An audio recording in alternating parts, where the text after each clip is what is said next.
অনেক সময় সড়ক দুর্ঘটনা বা খেলতে গেলে অনেকেরই মুখের চোয়ালের হাড় ভেঙে যেতে পারে। বিভিন্ন কারণে মুখের চোয়ালের হাড় ভেঙে যায়, কিন্তু যখন হাড় ভেঙে যায় বা মুখে যদি কোনো কারণে আঘাত লাগে, কি করবেন তখন? কিভাবে চিকিৎসা দেওয়া যায় বা প্রাথমিকভাবে কিভাবে ব্যবস্থাপনা করা যেতে পারে? দর্শক, আজ পুরো অনুষ্ঠান জুড়ে কথা বলবো এই বিষয়ে। আমি ডাক্তার শারমিন জামান আপনাদের সবাইকে স্বাগত জানাচ্ছি নেক্সাস টেলিভিশনের প্রতিদিনের স্বাস্থ্য বিষয়ক আয়োজন কেমন আছেন অনুষ্ঠানে।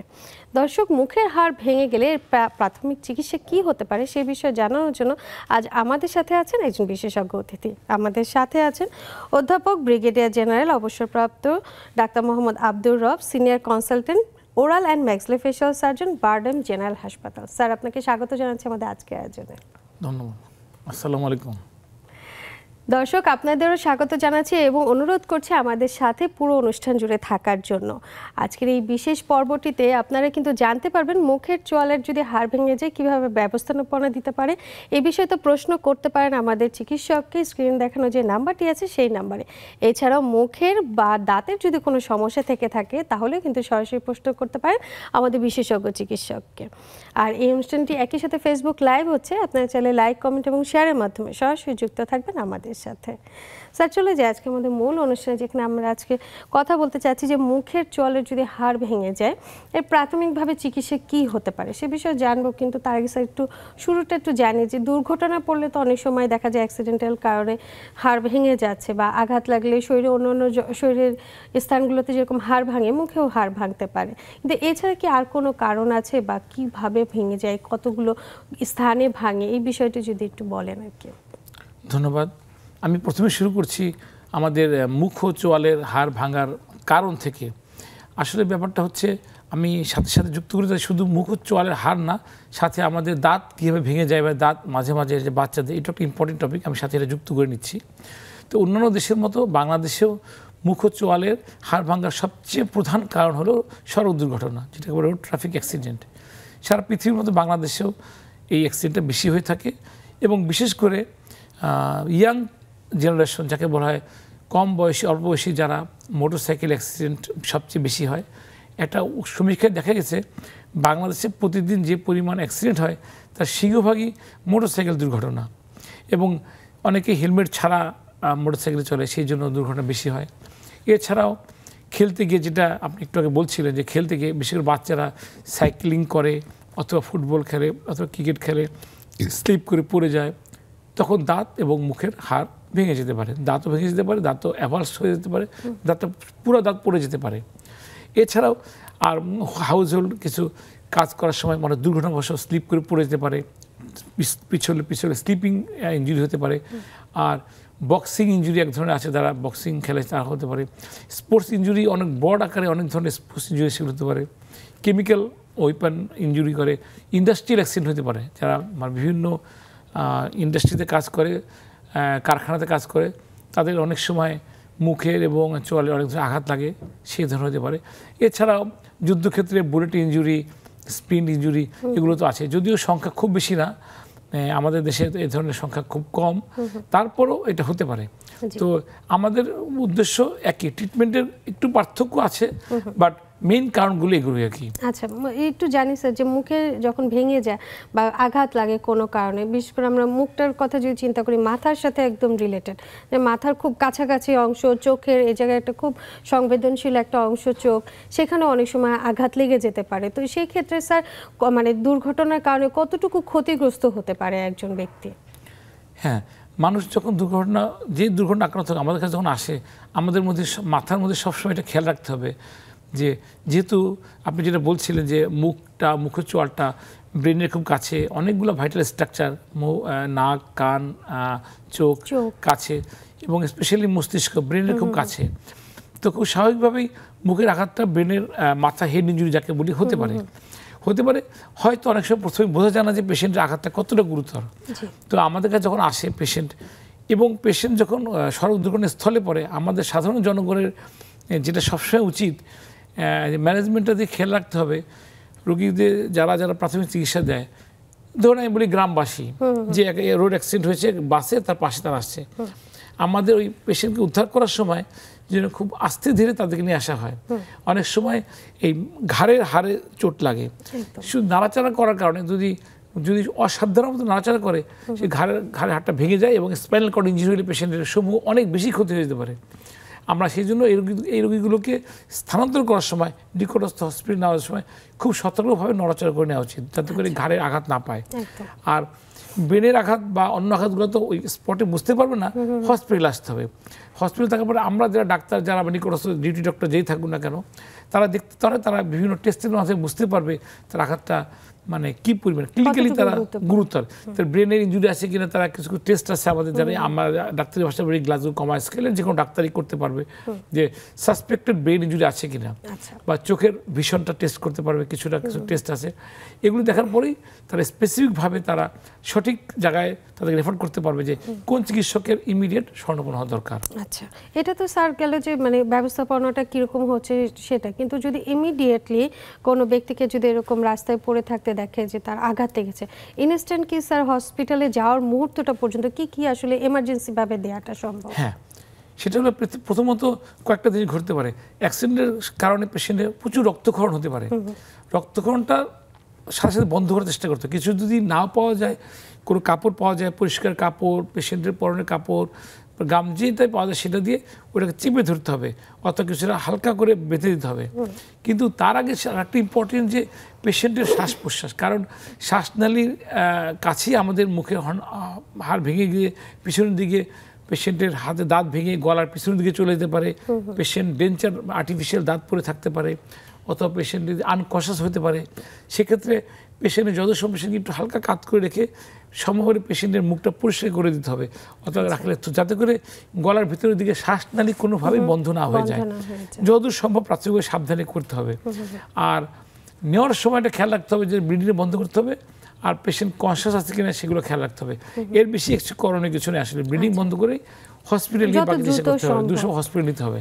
এরপরে যখন হাসপাতালে যাচ্ছে স্যার, প্রথম যে স্টেপগুলো একজন চিকিৎসক দিয়ে দিলেন প্রাথমিকভাবে, এর পরবর্তী ধাপগুলো আসলে কিভাবে করা হয়? যেমন আমি প্রথমে বললাম, পেশেন্ট যদি স্টেবল হয়ে যায়, পেশেন্টের শ্বাস প্রশ্বাস স্বাভাবিক হয়ে যায়, কোনো কষ্ট না থাকে, ব্লিডিং মোটামুটি বন্ধ হয়ে যায়, এবং জেনারেল ম্যানেজমেন্ট যেগুলো বলি আমরা, অ্যান্টিবায়োটিক, অ্যানালজেসিক, টিটেনাস, এগুলো সব দেওয়ার পরে পেশেন্টকে যদি ওই হসপিটালে যদি কোনো টেস্ট করার সুযোগ না থাকে, স্পেশালি ওই হসপিটালে যদি কোনো এক্সরে করার ফ্যাসিলিটি না থাকে, খুবই গ্রামের হসপিটাল, সেক্ষেত্রে আমরা যদি থাকে তাহলে ওখানে কিছু এক্সরে করে নিতে পারি। মুখের বিভিন্ন ধরনের এক্সরে আছে, আমরা যা সম্ভব হয় PAV হোক, সাধারণ এক্সরে কিছু করে পেশেন্টকে স্টেবল করে আমরা পেশেন্টকে নিকটস্থ যেখানে চিকিৎসা সম্ভব, যে উপজেলা থেকে জেলা সদর হসপিটালে অথবা মেডিকেল কলেজ হসপিটালে তো অবশ্যই এই ধরনের চিকিৎসার ব্যবস্থা আছে, ওখানে স্পেশালিস্ট ডক্টর অবশ্যই থাকবে ম্যাক্সিলোফেশিয়ালের। সুতরাং ওখানে পাঠিয়ে দেওয়ার পরে তার স্পেশাল চিকিৎসা করার পরে, টেস্ট করার পরে আমাদের বুঝতে পারবো পেশেন্টের কোনো চোয়াল ভেঙেছে কিনা, সাথে অন্যান্য ব্রেন ইঞ্জুরি আছে কিনা, বা ঘাড়ের কোনো হাড় ভেঙে গেছে কিনা, সেগুলো আমাদের পরীক্ষা করার পরে ওই পরীক্ষার উপর ভিত্তি করে আমরা চিকিৎসার গাইডলাইন, চিকিৎসার ট্রিটমেন্ট প্ল্যান সাধারণত আমরা হাতে বা পায়ে কোনো অংশ যখন ভেঙে যায় দেখি মোটা করে প্লাস্টার করে ওটাকে রেখে দেওয়া হয়, যে অনেক দিন ধরে থাকলে আস্তে আস্তে হাড় জোড়া লাগছে বা অনেক সময় অপারেশনও লাগতে পারে। সেক্ষেত্রে কি মুখমণ্ডলেও কি এরকম সম্ভব যে অপারেশন করে রাখা? না, খুবই সুন্দর প্রশ্ন। আসলে এখানেই আমাদের ম্যাক্সিলোফেশিয়ালের সাথে অন্যান্য ট্রমার একটু পার্থক্য আছে। আপনি দেখুন মুখের হাড়গুলো আমরা যে অ্যানাটমি দেখি সবগুলো একটা ইউনিক হাড়, কোনোটা বাঁকা, কোনোটা একটু হালকা কার, কোনোটা একটু গোল মতো, যার জন্য বিভিন্ন ধরনের বিভিন্ন ডিজাইনের হাড়। এই পায়ের হাড় আর লম্বা, হাতের হাড় লম্বা, এবং ইজিলি এগুলো আমরা প্লাস্টার করে ফেলতে পারি আঙ্গুল থেকে, সবগুলো লম্বা হাড়, লং বোন বলি আমরা। আমাদের যার জন্য আমাদের মুখে প্লাস্টার করা সম্ভব হয় না, সেই জন্য প্লাস্টার বিকল্প হিসেবে আমরা যেটা বলি রিডাকশন করে ফিক্সেশন করে দিই আমরা। চোয়ালের হাড়গুলোকে আমরা অপারেশনের মাধ্যমে আমরা যেটা যা দরকার আমরা স্ক্রু প্লেট দিয়ে ফিক্সেশন করে রাখতে হবে আমাদের, যেহেতু আমরা স্ক্রু প্লেট লাগাতে পারি না, তার দিয়ে বা স্ক্রু প্লেট দিয়ে ফিক্স করে রাখতে হবে আমাদের। আচ্ছা, যদি কোনো কারণে কোনো ব্যক্তি মনে করলেন যে তার কি অপারেশনটা সে করতে চাচ্ছে না, সে মোটামুটি করতে পারছে বা খাওয়া দাওয়া করতে পারছে, বা অনেক সময় হাড়টা যদি কমেও যায়, সেক্ষেত্রে কি আসলে খুব বেশি প্রয়োজন আছে যে তার পরবর্তীতে অপারেশন করার মুখের? না, অনেক ক্ষেত্রে লাগে না। যদি আমরা যদি অ্যানালাইসিস করে দেখি যে খুবই লিনিয়ার একটা ক্র্যাক, হালকা ফ্র্যাকচার, যেটাকে ডিসপ্লেসমেন্ট নাই, মানে খুবই সঠিক অবস্থানে আছে, এটা উপরের চোয়াল এবং নিচের দুটি হোক। নিচের চোয়ালের ক্ষেত্রে একটু ডিফিকাল্ট হয়, বাট তারপরও আমরা কোনো যদি মানে ডিস্টার্ব না করে পেশেন্টকে আমরা বলতে পারি শুধু নরম খাবার দেয়, লিকুইড খাবার খেয়ে যদি পেশেন্ট ফিউ উইকস 4-5 সপ্তাহ রাখতে পারে, তাহলে পেশেন্টের সাধারণত জোড়া লেগে যায়। কিন্তু এটা পেশেন্টের খেয়াল রাখতে হবে, যদি এই 4 সপ্তাহের মধ্যে কোনো পেইন ফিল করে বা কোনো সমস্যা ফিল করে, তাহলে ইমিডিয়েটলি তৎক্ষণাৎ ডাক্তারের শরণাপন্ন হয়ে আবার রেডিওলজিক্যাল এক্সরে করতে হবে, দেখতে হবে যে আসলে কি ওইটা আগের মতো আছে নাকি একটু ফ্র্যাকচার দেখা যাচ্ছে বা একটু ভাঙা দেখা যাচ্ছে। সেক্ষেত্রে চিকিৎসা অবশ্যই নিতে হবে, তখন লাগবে অপারেশনটা, অপারেশন বিষয় লাগবে। অপারেশন, ফুল অপারেশন ছাড়াও আরও কিছু চিকিৎসা আছে, তার দিয়ে মুখটা বেঁধে দিতে পারি বড়। কিন্তু বাংলাদেশে যেটা মুখ দিয়ে বেঁধে দিলে যেটা সমস্যা, পেশেন্ট খেতে এবং কথা বলতে একটু কষ্ট হয়, এটা পেশেন্টের জন্য খুবই মেন্টালি মানসিকভাবে পেশেন্ট অনেক সময় ভেঙে পড়ে। এই ধরনের চিকিৎসা জন্য আমরা এই প্রসেসিংটা তো খুব বেশি দিনের জন্য না, তার তো কিছুদিন সুস্থ হয়ে যাওয়ার পর অবশ্যই স্বাভাবিক জীবনযাপন একটু পেশেন্টের যাদের একটু মানে অর্থনৈতিকভাবে অসচ্ছল, তাছাড়াও এই ট্রিটমেন্টটা অনেক ক্ষেত্রে আমরা দিয়ে দিই, কারণ ওপেন রিডাকশন অনেকে জেনারেল করতে চায় না, করতে একটু ভয় পায়। সেক্ষেত্রে চিকিৎসা সারা পৃথিবীতে অনেক দেশেই চলে, শুধু আমাদের দেশে না। অনেকে যেটা বলি ইন্টারম্যাক্সিলারি ফিক্সেশন, দুই দাঁত চোয়াল লেগে দেয়, এটা এখনো অনেক দেশেই বিদ্যমান আছে। আমাদের চেহারার মানে খুব সুন্দর লুকের জন্য বা দেখতে ভালো লাগার জন্য মুখের আকৃতিটা তো একটা সুন্দর হওয়াটা খুব বেশি প্রয়োজন। দুর্ঘটনার কারণে অনেক সময় দেখা যায় চোয়ালে কোনো একটা পাশ বাঁকা হয়ে যাচ্ছে বা ডেবে যাচ্ছে বা উঁচু হয়ে যাচ্ছে, এই জিনিসটা কি অপারেশন ছাড়া কি কারেকশন করা সম্ভব? না, এটা অপারেশন ছাড়া কার করা সম্ভব না। অবশ্যই বিভিন্ন ধরনের, আমরা যখন যাকে বলি বেশি হাড় ভেঙে গেলে, যেটা বলি প্যান ফেশিয়াল ফ্র্যাকচার, উপরের ফ্রন্টাল বোন যেটা বলি, কপালের হাড় থেকে চোখের নিচের, নাকের মাঝখানের বোনের হাড়, নিচের চোয়ালের হাড়, সাইড দাঁত চোয়ালের সাইডের হাড়, সবগুলো যদি ভেঙে যায়, অনেকগুলো ভেঙে, তখন সেক্ষেত্রে পেশেন্টের আকৃতি চেঞ্জ হয়ে যায়। সেগুলো আমাদেরকে ঠান্ডা মাথায় আস্তে আস্তে করে প্রত্যেকটা জায়গায় আমাদেরকে ওপেন রিডাকশন যেকে বলি, খুলে করে আমাদেরকে হাড়গুলো জায়গা মতো বসিয়ে দিলেই অনেকটা ঠিক হয়ে যায়। অনেক ক্ষেত্রে আমরা অনেক সময় পেশেন্টের যদি কোনো ফটো তোলা থাকে, আমরা দাঁতের আকৃতি সহকারে বা চেহারা সেটা ইউটিলাইজ করতে পারি। তো এখানে একটা ইন্টারেস্টিং বিষয় আছে যে ট্রিটমেন্ট কোয়ালিটি, আমি এটা পরে আরেকটু বলবো, যেটা হলো পেশেন্টের আধুনিক চিকিৎসা। এটা পরবর্তীতে আলাপ করব আমরা। জি, অবশ্যই পরবর্তীতে একটু শুনবো যে আসলে আধুনিকভাবে কি কি ধরনের চিকিৎসা দেওয়া যায়। তবে স্যার একটু শিশুদের কথা জিজ্ঞেস করি, যে অনেক সময় আমাদের চেম্বারে বাচ্চাদের নিয়ে আসে, দেখা যায় 1.5 বছর 2 বছরের বাচ্চা হতে পারে বা 10 বছরের বাচ্চা হতে পারে, খেলতে গিয়ে দাঁত একদমই খুলে চলে আসছে এবং মুখে ব্যথা পেয়েছে, প্রচন্ড ব্লিডিং নিয়ে আসে। সেই ক্ষেত্রে খুলে যাওয়া দাঁত কি আবার নতুন করে স্থাপন করা কি সম্ভব? অবশ্যই সম্ভব। এটা বাংলাদেশে অনেক আগে থেকে আমাদের সাধারণত এটার জন্য কোনো স্পেশালিস্ট খুব দরকার পড়ে না। যারা বিডিএস কোয়ালিফাইড ডক্টর তারাই এটা ঠিক করতে পারে, কারণ তাদেরকে ট্রেনিং দেওয়া হয় এই ব্যাপারটা নিয়ে। তো একটা জিনিস হলো, আমরা প্রথমেই খেয়াল করতে হবে পেশেন্ট দাঁতটা বা তার রিলেশন, তার বাবা মা দাঁতটা কীভাবে নিয়ে আসলো। অনেক সময় দেখা যায় তারা কাগজে পিছিয়ে নিয়ে আসে, অনেক সময় মানে দাঁতটা পরিষ্কার করে ঘষে ঘষে নিয়ে আসে। সেক্ষেত্রে এটা সফলতা রেট অনেক কম। যদি 1 ঘন্টার মধ্যে, মানে 60 মিনিটস গোল্ডেন টাইম, যদি 60 মিনিটের মধ্যে দাঁতটা নিয়ে আসতে পারে, তাহলে আমরা ডক্টররা খুব জেন্টলি দাঁতটা পরিষ্কার করে ক্লিন করে, হালকা পানিতে ক্লিন করে আমরা দাঁতটা বসিয়ে দিয়ে, দাঁতটাকে আমরা যেখান থেকে পড়ে গেছে ওখানে বসিয়ে দিয়ে আমরা একটা টেম্পোরারি স্পিন বলি, আমরা একটা হালকা তার দিয়ে সিমেন্ট দিয়ে লাগিয়ে দিলেই পেশেন্টটা 3 সপ্তাহ 2 থেকে 3 সপ্তাহ রাখলে পেশেন্ট দাঁতার জোর লেগে যায়। কিন্তু যদি পরে নিয়ে আসে, বেশ অনেকক্ষণ পরে বা কয়েক ঘন্টা পরে নিয়ে এসে তারপর করা যাবে না তা না, সেক্ষেত্রে সাকসেস রেট কম। বা অনেক ক্ষেত্রে আমরা একটা বলি এন্ডোডন্টিক ট্রিটমেন্ট বলি আমরাকে, সেটা বাইরের থেকে করে নিয়ে তার পেশেন্টের মুখে দাঁতটা প্রতিস্থাপন করতে হয়। কিন্তু আর্লি নিয়ে আসলে এন্ডো ট্রিটমেন্ট না করলেও চলে, সরাসরি বসিয়ে দেওয়া যায়। কিন্তু আরেকটা এখানে ইম্পর্টেন্ট, পেশেন্টকে আমরাকে ইনস্ট্রাকশন দেওয়া উচিত, বা আমাদেরকে বিভিন্ন মিডিয়ার মাধ্যমে যদি পড়ে যায় যে দাঁতটা কীভাবে ক্যারি করে নিয়ে আসবে। সবচেয়ে ভালো হয় পেশেন্ট যদি মুখের থুতুর মধ্যে যদি নিয়ে আসতে পারে, সবচেয়ে ভালো, মুখের মধ্যে করে না পারলে মুখে থুতু বাইরে পরে সেখানে নিয়ে আসতে পারে, অথবা যদি আশেপাশে কোনো দুধ পাওয়া যায়, মিল্ক পাওয়া যায়, মিল্কে নিয়ে আসতে পারি। আর মিল্কের মধ্যে চুবিয়ে, দুধের মধ্যে করে চুবিয়ে নিয়ে আসতে পারে। পেশেন্টকে অবশ্যই চুবিয়ে কিছু করবে না, না পারলে তারপরে যদি স্যালাইন পারলে স্যালাইনের মধ্যে নিয়ে আসতে পারে, কিছু না পারলে পানির মধ্যে নিয়ে আসতে পারে। কিন্তু ঘষে পরিষ্কার করা যাবে না, একদমই পরিষ্কারের দায়িত্বটা ডাক্তারের কাছে দিতে হবে।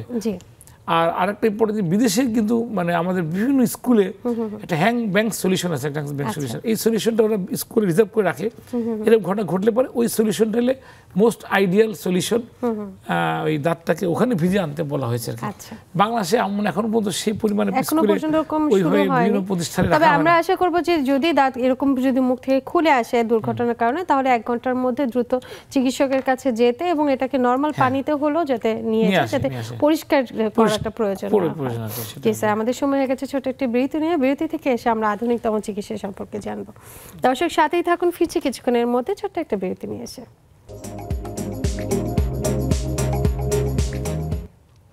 বিরতির পর সবাইকে আরও একবার স্বাগত জানাচ্ছি, আমি ডাক্তার শারমিন জামান। দর্শক, আজ আমরা কথা বলছি মুখের হাড় ভেঙে গেলে প্রাথমিকভাবে চিকিৎসা কি হতে পারে সে বিষয় নিয়ে, এবং এই বিষয়ে কথা বলার জন্য আজ আমাদের সাথে আছেন অধ্যাপক ব্রিগেডিয়ার জেনারেল অবসরপ্রাপ্ত ডাক্তার মোহাম্মদ আব্দুর রব স্যার। স্যার, আমরা জানলাম যে আসলে কি কি কারণে ভেঙে যায়, কিন্তু এই যে ভেঙে যাওয়ার যে ধরনটা, যে মুখের চোয়াল যদি ভেঙে যায় তার তো চিকিৎসা করছেন স্যার, বা আমরা নানা রকম চিকিৎসা পদ্ধতি সম্পর্কেও জানলাম, কিন্তু এই যদি আধুনিকতম চিকিৎসা সম্পর্কে যদি একটু জানতে চাই, তাহলে সেটা কি ধরনের হতে পারে? আমাদের দেশে এখন যে চিকিৎসা পদ্ধতি বর্তমান চালু রয়েছে সেগুলোর সম্বন্ধে আলোচনা করছিলাম, যে আমরা খুব মাইল্ডলি যদি খুব হালকাভাবে ভেঙে যায় সেক্ষেত্রে আমরা কী করব।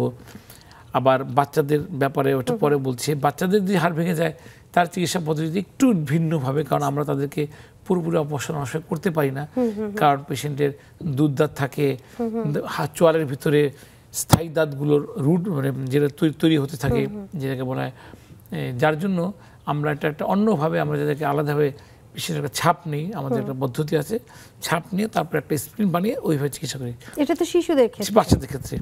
আর বড়দের ক্ষেত্রে, আর যার দাঁত নাই, যারা অনেক বয়স্ক, কোনো দাঁত নাই, যারা আর্টিফিশিয়াল টিথ পরে, ডেঞ্চার পরে, তাদের ক্ষেত্রেও আমরা এই ধরনের একটা গানিং স্প্রিন নাম আছে, স্প্রিন বানিয়ে দিয়ে আমরাকে ফিক্স করে দিতে পারি। বড় সড়ো অপারেশন আমরা করতে চাই না, কারণ পেশেন্টের ব্লাড সার্কুলেশন কোনো কম থাকে, যার জন্য হিতে আমাদের ওই বোন একটু ড্যামেজ হয়ে যেতে পারে। বাট আধুনিক চিকিৎসা পদ্ধতি আমি বিদেশে যে কবার গিয়েছি দেখলাম, স্পেশালি এশিয়ান কনফারেন্সে, যে ওরা এখন অনেকেই যে পদ্ধতি ইউজ করে, অনেক এন্ডোস্কোপিক ট্রিটমেন্টও করে। যেমন আমরা শুনেছি যে এন্ডোস্কোপিক, যেমন পেট না কেটে একটু ছিদ্র করে অপারেশন করে। ম্যান্ডিবুলের ক্ষেত্রে অনেক সময় এন্ডোস্কোপিক ফ্র্যাকচার রিডাকশন করা সম্ভব। সেটা বাংলাদেশে এখন পুরোপুরি চালু হয় নাই, আশা করি অদূর ভবিষ্যতে আমরাও চালু করে দেবো এই ট্রেনিং, এবং পুরোপুরি যন্ত্রপাতি আসলে আমরা হয়তো বা এটা করতে পারবো, ম্যান্ডিবল বা ছোটো ছোটো হাড়ের ক্ষেত্রে করতে পারি। বাট আরেকটা চিকিৎসা পদ্ধতি যেটা আছে, যে পেশেন্ট স্পেসিফিক ইমপ্লান্ট, আমরা যেমন বলি চোখের নিচে হাড় ভেঙে গেল, সেক্ষেত্রে চোখটা নিচে চলে যায়, পেশেন্টের দৃষ্টিশক্তিটা ডাবল হয়ে যায়, অনেক ধরনের প্রবলেম দেখা দেয়। অথবা আমাদের উপরের চোয়ালের ম্যাগজিলের হাড় ভেঙে গেলো, এমনভাবে হাড় ভেঙে গেলো, ওটাকে রিডাকশন করে আমাদের ওই স্প্লিন যেটা দিয়ে আমরা লাগাবো সেটা ঠিকমতো তৈরি করা যায় না। সেক্ষেত্রে একটা পদ্ধতি আছে, তাকে বলা হয় পেশেন্ট স্পেসিফিক ইমপ্লান্ট। সেই ইমপ্লান্ট করে কীভাবে, আমরা সিটি স্ক্যানের মাধ্যমে ওরা পেশেন্টকে অ্যানালাইসিস করে একটা মডেল তৈরি করে, স্টিরিওলিথোগ্রাফি মডেল। মডেলের উপরে ওরা কম্পিউটারের মাধ্যমে স্প্লিনটা তৈরি করে। তো অপারেশনের সময় আমরা ওই পেশেন্টের হাড়টা সঠিক জায়গায় নিয়ে ওই স্প্লিনটা বসিয়ে দিলেই সুন্দরভাবে লেগে যায়, কারণ এটা আগের থেকেই তৈরি করা আছে কম্পিউটারের মাধ্যমে, এটাকে ভার্চুয়ালি করা আছে এটাকে। সেই জন্য অত্যন্ত সুবিধা। আর তাছাড়াও আরেকটা পদ্ধতি আছে, যেটা হলো যে আমরা অপারেশনের সময় আমরা নেভিগেশন বলি যেটাকে, সেটা আমরা দেখতে পারি অনেক সময় হাড় আমরা ঠিকমতো বসলো কিনা, আমরা পুরো বড় মনিটরের মাধ্যমে আমরা পেশেন্টের ভিতরে হাড়টা দেখে যে ঠিকমতো বসলো কিনা দেখে তারপর আমরা জল লাগাতে পারি। এই পদ্ধতিগুলো এখন বাংলাদেশে অন্য অন্য জায়গায় চালু হইলেও আমাদের ম্যাক্সিলোফেশিয়াল রিজনে এখনো পুরোপুরি চালু করতে পারিনি আমরা, হয়তো ভবিষ্যতে আমরা চালু করতে পারবো। চালু করার সুযোগ আছে যেহেতু আমাদের, তাহলে আমরা হয়তো বা শুরু করতে পারবো, কারণ এতে তো দেখা যাচ্ছে যে অপারেশনের যে সময়টা সেখানে অনেকটা কমে আসবে, বা অপারেশনের যেরকম পরিমাণে ওখানে ইনসিশন দেওয়া হয় বা একটা বড় অপারেশন হয়ে যায়, সে তুলনায় অনেকটা অংশটা কমে যাবে, এবং রোগীদের জন্য তো অনেক বেশি সুবিধা হবে। একটু আগে যেটা বলতেছিলেন আপনার আগের বিরতির আগে, যে মানুষের চেহারাটা অনেক ইম্পর্টেন্ট মানুষের জন্য। তো এই আধুনিক পদ্ধতির মাধ্যমে আমরা এই রেস্টোর করতে পারি বেশি করে, মানে পুরনো আগের চেহারাটা অনেক অ্যাকুরেটলি আবার তৈরি করাটা সম্ভব হয়ে যায়। স্যার, শিশুদের ক্ষেত্রে বলছিলেন যে শিশুদের ক্ষেত্রে যদি কোনোভাবে চোয়াল ভেঙে যায় সেক্ষেত্রে অনেক সময় হা ছোট হয়ে যায় বা তাদের চোয়াল লাগানোটাও অনেকটা দেখা যায় কঠিন হয়ে যায়, যেহেতু পার্মানেন্ট দাঁতগুলো থাকে চোয়ালের মধ্যে। এই যে আপনি বলেন যে এটা কি ডেঞ্চারের মতন একটা জিনিস বসিয়ে দেওয়া হয় বা স্প্রিং দিয়ে সেটা আটকানো হয়, সেটা আসলে পদ্ধতিটা কি বা কতদিন রাখতে হয় শিশুদের ক্ষেত্রে? এটা হলো আমাদের কতদিন রাখতে হবে, এটা ঠিক বয়সের উপর নির্ভর করে। আমরা ধরি 7-8 বছরের বাচ্চা যদি ভেঙে যায়, সেক্ষেত্রে আমরা মুখে একটা মাপ নিই, আমরা ছোট আমাদের ট্রে আছে, ইমপ্রেশন ট্রে দিয়ে মাপ মডেল তৈরি করি। আমরা মডেল তৈরি করার পরে আমরাকে মডেলের মধ্যে একটা সার্জারি করি, এটাকে বলে মক সার্জারি করে আমরা পেশেন্টের, যেটা একটুকে বলছি আধুনিক চিকিৎসা, এটাও আমরা বাইরে করি, বাট এটা অত আধুনিক না হলেও এটা অনেক আগে থেকে চালু আছে। ওই বাইরে মডেলের মধ্যে আমরা পেশেন্টের হাড়টাকে ঠিক মতো বসাই, যেখানে বসানো উচিত, বসিয়ে আমরা উপরে চলে মিলিয়ে একটা স্প্রিন তৈরি করি একটা আমরা, যেটা আমরা অ্যাক্রিলিক দিয়ে করতে পারি। সাধারণত আমরা অ্যাক্রিলিক রেজিন দিয়ে করি, আমরা কিছু ম্যাটেরিয়াল আছে আমাদের তৈরি করা হয়, তৈরি করে তার দিয়ে একটা সুন্দর করে আমরা এটাকে পরিষ্কার পরিচ্ছন্ন করে জীবাণুমুক্ত করে আমরা পেশেন্টকে অপারেশন টেবিলে নিয়ে আমরা অজ্ঞান মানে পুরো জিয়ে দিয়ে করতে হয় বাচ্চাদের ক্ষেত্রে, করে মুখের মধ্যে এটা বসিয়ে দিলেই, আমরা চাপ দিলেই ওই হাড়গুলা আগের মতো বসে যাবে। ওই যেটা আগে বানিয়ে আসছি ওর সাথে মিল আছে আমাদের, আমরা বাইরে করেছি করে আমরা একটু তারের মাধ্যমে চোয়ালের চারিদিকে তারের মধ্যে লাগে, এটা আমরা সার্কামফেশিয়াল ওয়ারিং বলে নামটা, সার্কামম্যান্ডিবুলার ওয়ারিং বলি আমরা। এটা করে দিলেই সাধারণত 2 থেকে 3 সপ্তাহ, সর্বোচ্চ 3 সপ্তাহ রাখলেই বাচ্চাদের হাড় জোর লেগে যায়। পরে আমরা খোলার সময় আর আমাদের জেনারেল দিতে হয় না, আমরা টান দিলে খুলে আসছে। একটু পেশেন্টকে একটু কাউন্সিলিং করে নিলেই হয়। সেক্ষেত্রে কি দ্রুত ভেঙে যাওয়া অংশটা কি জোরে লেগে যায়? হ্যাঁ, বাচ্চাদের ক্ষেত্রে 3 সপ্তাহ জোর লেগে, তারপর আমরা বলি আরো 2-3 সপ্তাহ পেশেন্টকে যেন সলিড ফুড না দেওয়া হয়, আরো 2-3 সপ্তাহ একটুখানি নরম খাবার দেওয়ার জন্য খেতে হয়, যেটা আরো সুন্দরভাবে ভালোভাবে জোর লেগে যায়। হাড় যদি খাবার না দেওয়া হয় পেশেন্টকে। মুখমণ্ডলের স্যার আরেকটা সমস্যার মধ্যে আমাদের কাছে নিয়ে আসে, প্রায়ই আসে, যেটা হচ্ছে হা করতে না পারার যে সমস্যাটা। হা আটকে গেছে, অনেক চেষ্টা করেও মুখের চোয়ালটা খুলতে পারছে না, একনালা ভাত যে খাবে খেতেও পারছে না। এই সমস্যাটা নিয়ে অনেকেই আসে স্যার, এটা কি ধরনের সমস্যা আসলে? এটা আসলে আমাদের টেম্পোরোম্যান্ডিবুলার জয়েন্ট যেটা বলি আমরা, মুখের ভিতরে যে আমাদের চোয়ালটা একটা জয়েন্টের মাধ্যমে লেগে থাকে, এই জয়েন্টটা আমরা নর্মালি খুলি এবং বন্ধ করি। এর সাথে অনেকগুলো মাসেল, অনেকগুলো লিগামেন্ট জড়িত, সুন্দরভাবে কাজ করে। যখনই এই ফাংশনের মধ্যে একটু সমস্যা দেখা দেয়, যেমন ইলাস্টিসিটি ঠিকমতো থাকে না মাসেলগুলার, লিগামেন্টগুলার, তখন পেশেন্ট হা করার পরে আবার যে ফেরত নিয়ে যাবে সেটা নিতে পারে না। চোয়ালটা সামনের দিকে চলে আসে, এই একটা আটকে থাকে এখানে। এই আমরা বলি যেটা হেড অফ দ্য কন্ডাইল, যাকে নাম বলি, এই নিচের চোয়ালের উপরের অংশটুকু বলি, ওইটা আটকে যায়, তখন ওইটা আর খুলে না তখন। বাট এটা ক্রনিক হয়ে গেলে পেশেন্ট অনেক সময় নিজেই খুলতে পারে। এটাকে বলে অ্যাকিউট ডিসলোকেশন, ক্রনিক ডিসলোকেশন।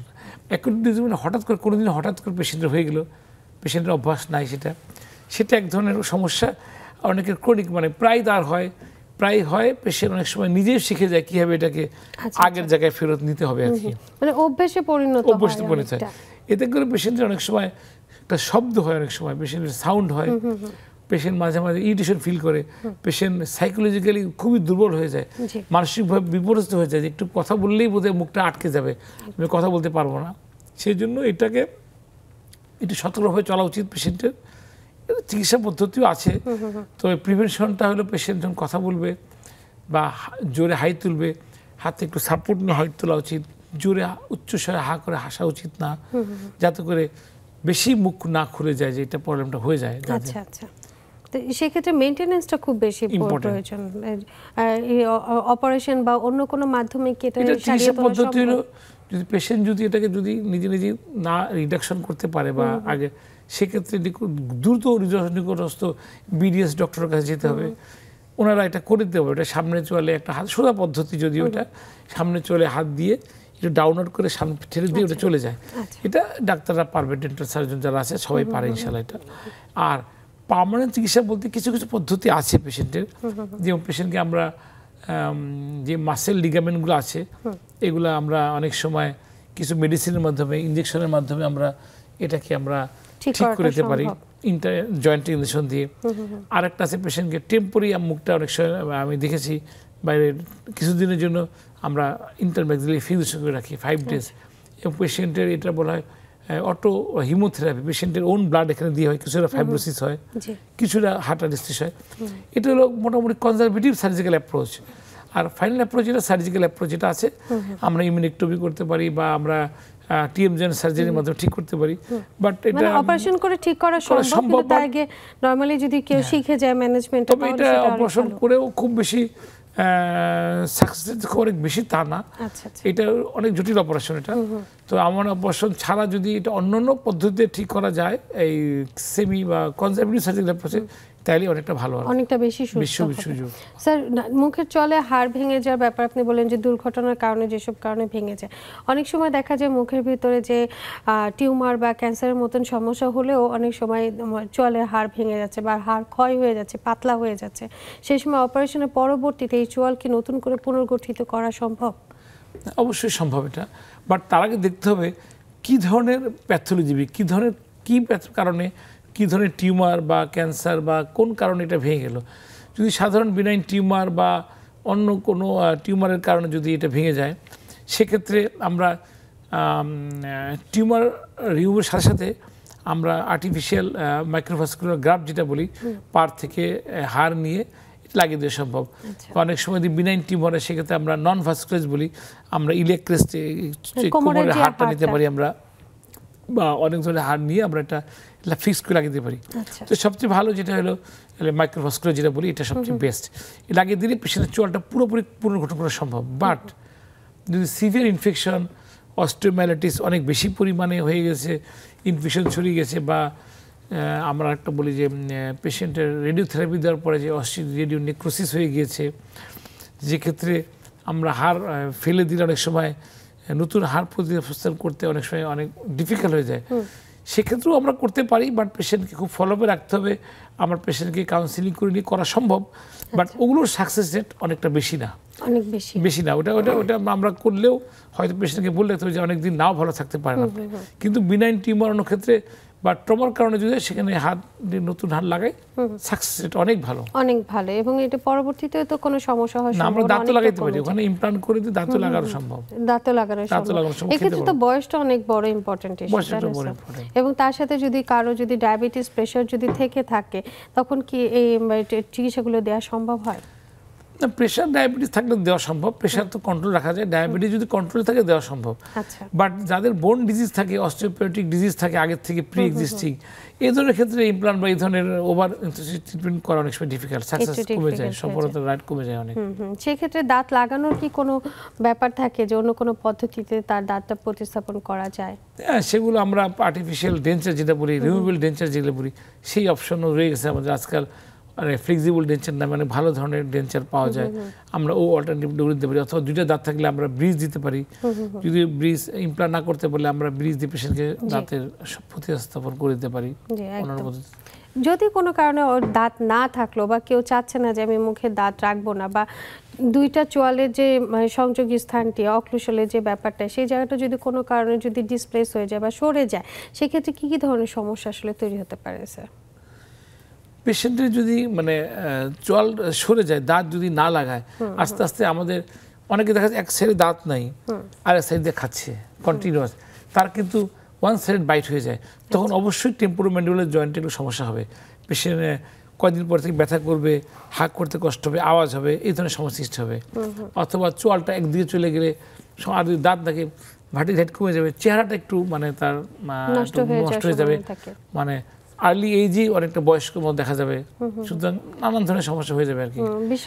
খেতে না পারলে তার স্বাস্থ্যগত তো প্রবলেম হবে, তারা খাবার চাবিয়ে খেতে না পারলে তো হজমের সমস্যা হবে, পুষ্টিও পাবে না, ওইটাও তাদের হেলথ তো হ্যাজার্ড, একটা জেনারেল হেলথ হ্যাজার্ড হতে পারে। স্যার, অনেকেই বলে যে চেম্বারে আসলে যে আমার মা দাদিরও দাঁতে অনেক সমস্যা ছিল, আমারও অনেক সমস্যা হয়ে গেছে, অনেকগুলো দাঁতে ক্যাভিটি নিয়ে আসে একসাথে, বা দাঁত ক্ষয় হয়ে আসে, তো এটা কি স্যার বংশগত কোনো কারণে হতে পারে? আমার মতে to some extent true, but not all the time true. অনেকে আসলে দাঁত যত্ন তো করে না, দাদি নানির কাছে দোষ দিতে হবে না। হ্যাঁ, there is some genetic predisposition আছে, there is study shows that এই ক্যারিজ টেন্ডেন্সিটা যদি ফ্যামিলি থেকে হতে পারে, যে বাবা মার থাকতে পারে, তাদের ক্যারিজ হতে পারে, বাট তারা বাবা মার হয়েছে থেকে তার হবে ইজ নট নেসেসারি। হতে পারে, বাট তার তো যত্ন করতে হবে। সে যদি প্রথম থেকে টেক কেয়ার প্রপারলি না করে, একটু ক্যাভিটি ফিলিং না করে, অথবা যত্ন না করে, ব্রাশিং না করে, রেগুলার চেক আপ না করে, শুধু বংশগত বলে আসলে সঠিক না, সঠিক না। তাহলে তো প্রয়োজন স্যার হচ্ছে মুখের যত্নটা কিভাবে নেবে সেটা, এটা তো গুরুত্বপূর্ণটা অনেকটাও বেশি। স্যার জানবো যে কিভাবে আসলে মুখের যত্ন নেবে, তার আগে ছোট্ট একটা বিরতি নিয়ে আসি। দর্শক সময় হয়ে গেলে ছোট একটা বিরতি নিয়ে সাথেই থাকুন, ফিরছে কিছুক্ষণের মধ্যে।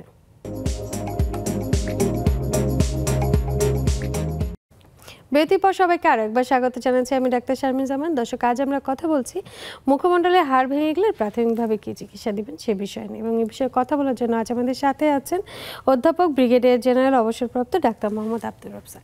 আমরা কিন্তু জানলাম স্যার যে আসলে কীভাবে হাড় ভেঙে যায় বা কী ধরনের চিকিৎসাও দেওয়া যায়, কিন্তু সব কিছুর শেষে মুখের যে আমাদের পরিচর্যাটা সেটা সম্পর্কে স্যার এখনও সবাই মনে করে শুধু ব্রাশটা করলেই হয়, কোনো রকম ব্রাশটা করলেই মনে করে যে মুখটা পরিষ্কার হয়ে যাচ্ছে, বা কেউ খুব দ্রুত করছে, কেউ অনেক সময় ধরে করছে, কিন্তু আসলে সঠিক পদ্ধতিটা কি, আসলে মুখের যে যত্নটা নিবে তার যে পদ্ধতিটা সেটা যদি বলেন। আসলে মুখের যত্নটা হঠাৎ করে শুরু করি আমরা অনেকটা বয়সে, এবং দেখা গেছে যে অনেক মানুষ ব্রাশটাই করে তার 25 বছর বয়সে প্রথম ব্রাশ করে, জানেও না হয়তো বা। এখন অবশ্য সিনারিটা চেঞ্জ হয়ে গেছে, এখন গ্রামে গঞ্জেও অনেকে মিডিয়ার কল্যাণে ব্রাশ কীভাবে করতে জানে অনেকে, কিন্তু আসলে ছোটোবেলা থেকেই এটা প্র্যাকটিসটা করা উচিত। স্পেশালি যেহেতু বাচ্চাদের দাঁতটা তৈরি হয়, বাচ্চা যখন মায়ের পেটে থাকে তখন থেকে দাঁতের গঠন তৈরি হয়ে যায়। 6 উইক আমরা যেটা বলি 6 দাঁতের রুট, একটা দাঁতের যেটাকে বলে আমরা মূল যেটা শুরু হয়ে যায়, একটা টুথ বার্ড যেটা বলি তৈরি শুরু হয়ে যায়। সুতরাং মা যদি ভালো খাবার দাবার বা ক্যালসিয়ামযুক্ত খাবার, ভালো খাবার, তাহলে দাঁতের গঠন ভালো হবে। দাঁতের যে দাঁত ভালো গঠনভাবে তৈরি হবে সেই দাঁত পরিচর্যা করতে সহজ। তখন থেকে অ্যাকচুয়ালি দাঁত পরিচর্যা শুরু। তারপর ছোট অবস্থায় যখন প্রথম দাঁত তৈরি হয় বাচ্চাদের 6 মাস বয়স থেকে, তখন তো এই বাচ্চার দাঁত তো ব্রাশ করতে পারবে না। 6 মাস 1 বছর মানুষ বাচ্চারা জানেও না কি ব্রাশ করতে হয়। অনেক সময় 3 বছর পর্যন্ত অনেক অভিভাবকরা ব্রাশ করান না, ব্রাশ করে না, জানেও না যে দাঁত কিভাবে কি যত্ন করবে, এটা অনেকের ধারণা থাকে না, প্রয়োজনই মনে করে। আর বাচ্চা তো বুঝেও না, বাচ্চা তো হাত ব্রাশ ধরতে পারে না। তখন থেকে যেটা করা উচিত, বাচ্চাদের খাবারটা যেটা বলি টোটাল যে শরীর গঠনের যে সময়টা, যেমন হাড় গঠন, শরীর বা দাঁতের গঠন প্রক্রিয়াটার সময়, তখন সুষম খাবার দেওয়া উচিত। সব ধরনের ভিটামিনযুক্ত খাবার, দাঁতটা ভালোভাবে তৈরি হবে। এরপরে যে স্থায়ী দাঁতটা উঠবে ওটাও ভালো হয়ে উঠবে। তখন এখান থেকে শুরু হলো যত্নটা। তারপরে বাচ্চাদেরকে যেটা উচিত, মাদেরকে বা আশেপাশে বাবা মা ভাই বোন, যারা বড় ভাই বোন থাকে, তারা দাঁতটাকে, পেশেন্টকে আমরা ইভেন একটা পানি দিয়ে পরিষ্কার করে দিতে পারি, কুলি করা শিখিতে পারি, খাবার খাওয়ার সময় যে মুখটা পরিষ্কার করতে হয় সেটা শিখতে পারি, কাপড় দিয়ে দাঁতটা পরিষ্কার করে দিতে পারি। আর ব্রাশটা ধরে দেবে, বাচ্চাদের বেবি টুথপেস্ট ভালো ব্রাশ ধরে দেবে, যাই করুক পেশেন্টের জন্য বুঝে যে ব্রাশ করতে হয়। যখন দাঁত 3 বছরের দাঁত পর্যন্ত দুধ সব উঠে যায়, তখন থেকে এই প্র্যাকটিসটা শুরু করলে দাঁতের ব্রাশটা শুরু হইল। কিন্তু তারপর একটা ব্যাপার এখানে আছে যে আমরা ফুড হ্যাবিট, যেটা আমি কিন্তু বলি যে বাচ্চাদেরকে যে চকলেট খাবে না, এটা খাবে না, সেটা, আমি কিন্তু এটা ঠিক ওইভাবে বলি না। কারণ বাচ্চারা তো সব কিছুই খাবে, কিন্তু সাথে ওইটা বলি যে ওইটা কখন খাবে, কখন দেওয়া উচিত না, আর কখন পরিষ্কার করা উচিত। স্পেশালি রাতে ঘুমানো যাওয়ার আগে এই ধরনের খাবার আমি দিতে অ্যাভয়েড করি। পেশেন্টের চকলেট দিলাম, ঠিক পেশেন্ট বাচ্চা ঘুমে 10টার সময় বলুন চকলেট খাও তুমি একটা, তখন চকলেটকে পেশেন্ট ব্রাশ করলে ঘুমে পড়লো, ওটা খুবই ক্ষতিকর জিনিস। এটাকে স্টিকি ফুড, মিষ্টি খাবার রাতের বেলা দেওয়া উচিত না। দিনের বেলা খাবে, তারপরে যেন অবশ্যই কুলি করে ব্রাশ করে, তাইলে যেন পেশেন্টের মুখের জন্য লেগে না থাকে, তাইলে কিন্তু পেশেন্ট তাদের ক্ষতি হবে না। এই ধরনের কিছু অ্যাভয়েড করলে চলে আর কি। মেইন যত্নটা তখন থেকে শুরু হয় আর কি। আচ্ছা আচ্ছা। এর পরবর্তীতে স্যার যখন নর্মালি সময়টা যাচ্ছে, তখন স্যার কি একবেলা ব্রাশ করবে না কয়বার করলে ভালো হয়? তারপরে এটা নিয়ে অনেক ধরনের কিছুটা মতদ্বৈধ আছে আর কি, যে কতদিন ব্রাশ করবো, কত ব্রাশ করবো।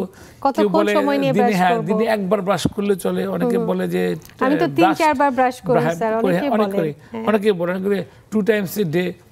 বাট এখন যেটা আমরা যেটা বলি, অ্যাকচুয়ালি বেসিক্যালি ব্রাশ 2 বার করলেই চলে, সকালে নাস্তার পরে এবং রাতে ঘুমানোর আগে।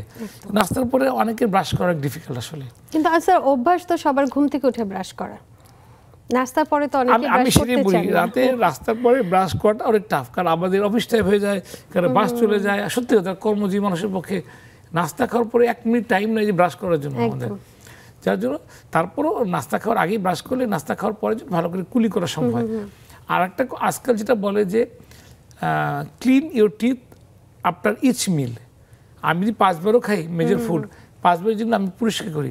অ্যাটলিস্ট আমরা টুথপেস্ট ছাড়া যদি আমরা একটা ব্রাশ দিয়ে হালকা করে পরিষ্কার করে ফেলি, কুলি করে ফেলি, that also effects very good পয়েন্টে, ভালো পরিষ্কার করতে পারি। টুথপেস্ট দিয়ে 2 বার করলেই চলে, যদি সুযোগ হয়, না হলে একটু ভালো করে পরিষ্কারের জন্য করি। অনেকে সারাদিন চা কফি খাচ্ছে, কুলিয়ে করছে না, এটা কিন্তু ভালো না। আর পানিটা অনেকে কম খায়। আর একটা ইম্পর্টেন্ট জিনিস ছিল, আজ আমরা যে অ্যাসিডিক ফুড খাই, যে কোল্ড ড্রিঙ্কস আর জুস, লেমন টাইপের খাই, বা যেগুলো মিষ্টি জাতীয় সুগার কন্টেনিং ফুড যেগুলো খাই, লিকুইড, এগুলো খাওয়ার পর ইমিডিয়েটলি আমাদের কুলি করা উচিত। কারণ এখানে মুখের পিএইচটা ফল করে যায়, অ্যাসিডিক এনভায়রনমেন্ট হয়ে যায়, তখন ব্যাকটেরিয়া অ্যাক্টিভ হয়ে যায়। সেক্ষেত্রে তখন সুযোগ পেলে একটু কুলি করে নেওয়া উচিত, বা একটু পানি খেয়ে নিলেও মুখটা পরিষ্কার হয়ে যায়। হালকা একটু পানি খেলে কিন্তু ক্লিন হয়ে যায়। আর ব্রাশের যে টেকনিকটার কথা বলতেছে, যে ব্রাশটা আসলে প্রায় টিভিতে অনেক সময় দেখায়, বা আমরা ইউটিউব থেকে যাদের সুযোগ আছে ডাউনলোড করতে পারে। আমরা যে ব্রাশটা ধরে, আমরা কারোর জন্য একটু সফট ব্রাশ, কারোর জন্য একটু মিডিয়াম ব্রাশ, বেশি তাদের সেন্সিটিভ, বেশি তাদের জন্য হার্ড ব্রাশ ইউজ করা উচিত না। আর টুথপেস্ট আমাদের ফ্লোরাইড কন্টেন্ট টুথপেস্ট। ব্রাশের ব্যাপারটা একটু জানি, যে ব্রাশ তো স্যার আমরা যখন প্রোডাক্ট হিসেবে কিনতে যাই, তখন দেখা যায় নানা রকম ফ্যান্সি টাইপের ব্রাশ, একটু বাঁকা, কোনোটা আবার সোজা হয়ে আছে, আবার কোনোটা ব্রেসেলগুলো একটু আঁকা বাঁকা জিগজ্যাগ করে দেয়, যে এটা বলা হয় যে সুন্দর করে দাঁতের ভিতরটা পরিষ্কার হবে। কিন্তু আসলে আইডিয়াল ব্রাশ বলতে আসলে কি বোঝায়? আচ্ছা, আইডিয়াল ব্রাশ বলতে এই যে একটা কথা বলে জিগজ্যাগ আসে, কিছু কিছু ব্রাশ পাওয়া যায় আসলে দাঁতের ফাঁকে, দাঁতের 2 দাঁতের মাঝখানে ওটা পরিষ্কার করতে পারে।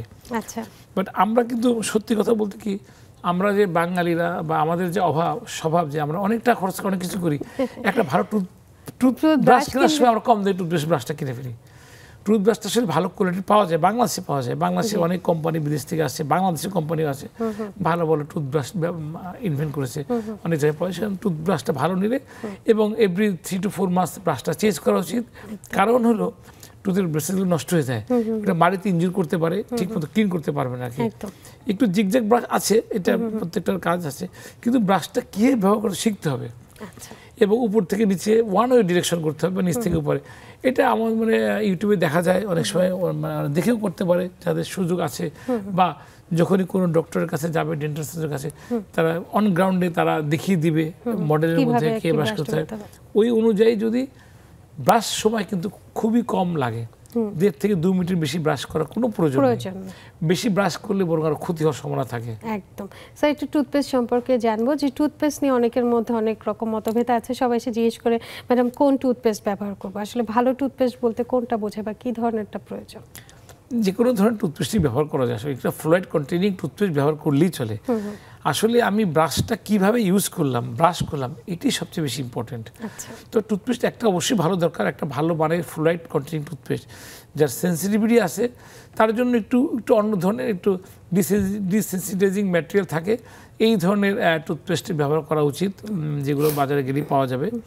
আর যার সেন্সিটিভিটি নাই তার জন্য নর্মাল টুথপেস্টই সে ব্যবহার করতে পারে, একটু ফ্লোরাইড থাকলে ভালো হয়, কারণ ফ্লোরাইড থাকলে দাঁতে কিছুটা ক্ষয় রোধে হেল্প করবে আর কি। আচ্ছা, আর শিশুদের জন্য স্যার? শিশুদের জন্য অনেকে বলে, শিশুদের জন্য আসলে শিশুদের জন্য তো একটু বেশি ডিফিকাল্ট, কারণ তারা অনেক সময় টুথপেস্ট খেয়ে ফেলে। আজকাল বাজারে আসলে চাইল্ডের জন্য কিছু টুথপেস্ট পাওয়া যায়, তারা বলে যে এটা আসলে শিশু বান্ধব টুথপেস্ট, খেয়ে ফেলে ক্ষতি হবে না, কথাটা সঠিক। আর নর্মাল টুথপেস্ট খেয়ে ফেললে যে ক্ষতি হবে ইজ নট কারেক্ট, কারণ আমরা মুখে যে জিনিসটা ব্যবহার করি, আমরা অ্যাডাল্টরা তো খেয়ে ফেলতে পারি, চলে যায় না, আনমনগুলি খুব বেশি ক্ষতি হয় না। তবে বাচ্চাদের জন্য মানে ওই ধরনের টুথপেস্ট পাওয়া যায়, ওটা ব্যবহার করলে চলে আর কি, আস্তে আস্তে কুলি করে ফেললে চলে। অসংখ্য ধন্যবাদ স্যার আপনাকে, আপনি এত ব্যস্ত এবং ব্যস্ততার মধ্যে আজকে আমাদের সময় দিয়েছেন স্যার।